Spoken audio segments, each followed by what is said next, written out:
पर एक vector space दे रखा है जिसको डिनोट किया गया है m2/2 से और इसकी जो एंट्रीज हैं मैट्रिसेस की वो रियल नंबर है। एक सब स्पेस है इसका V और जिसके एलिमेंट इस प्रॉपर्टी को सेटिस्फाई कर रहे हैं। तो हमें बताना है कि डायमेंशन V की क्या होगी।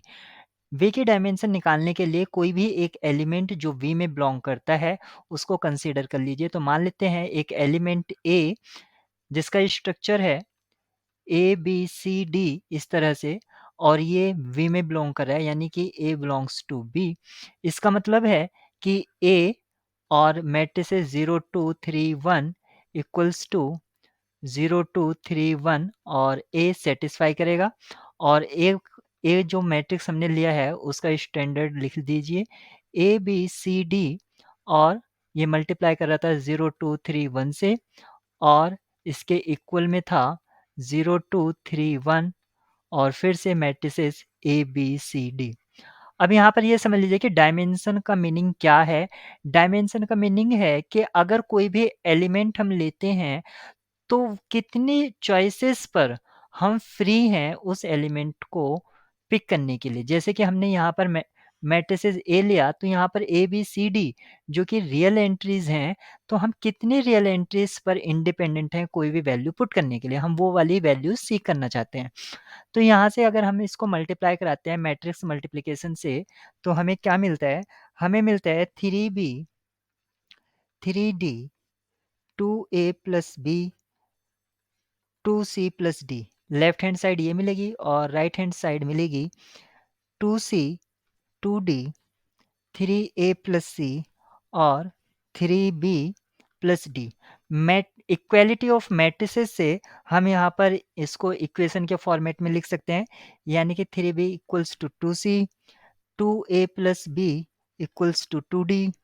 लिख सकते हैं 3a plus C equals to 3d और 3b plus D equals to 2c plus D. इस तरह से हमने 4 इक्वेशन में लिखा और सभी इक्वेशन को लेफ्ट हैंड साइड में ले आइए यानी कि राइट हैंड साइड 0 बना दीजिए। होमोजीनियस सिस्टम में लिख सकते हैं।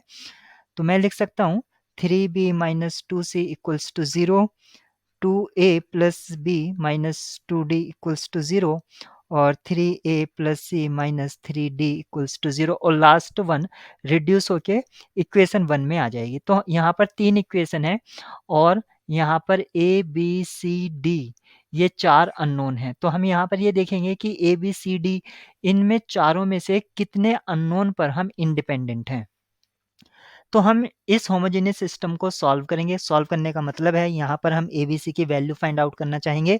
तो हम इसको मैट्रिक्स नोटेशन में लिख लेते हैं। मैट्रिक्स नोटेशन होगा 0 2 3 0 2 3 और 3 1 0 -2 0 1 0 -2 -3 और अब इस पर एलिमेंट्री रो ऑपरेशन लगाइए। सबसे पहले यहाँ पर इसके इक्विवेलेंट मैट्रिसेस होगा 2 3 0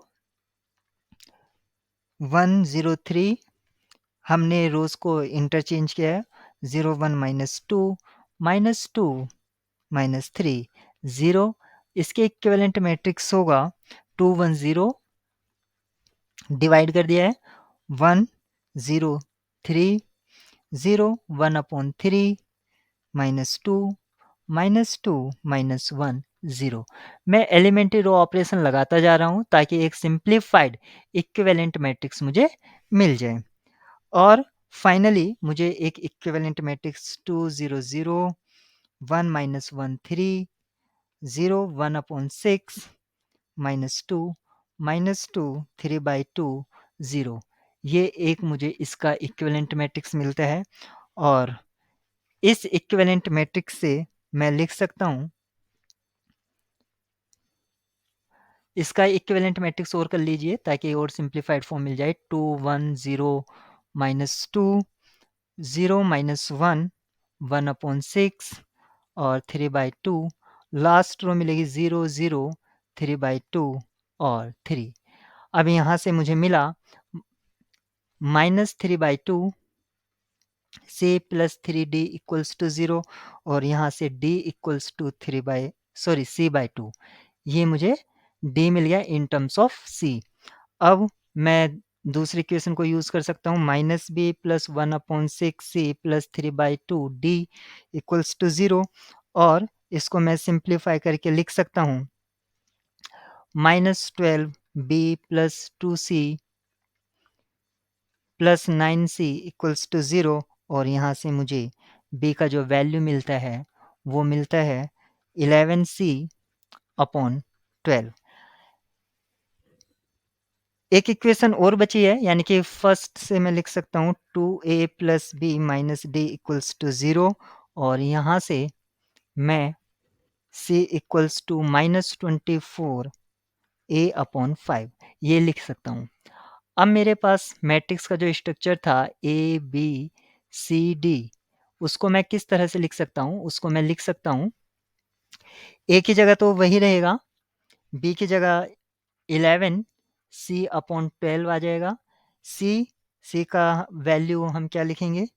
-24 ए अपॉन 5 यहाँ से आप देख सकते हैं और डी हम लिख सकते हैं c/2।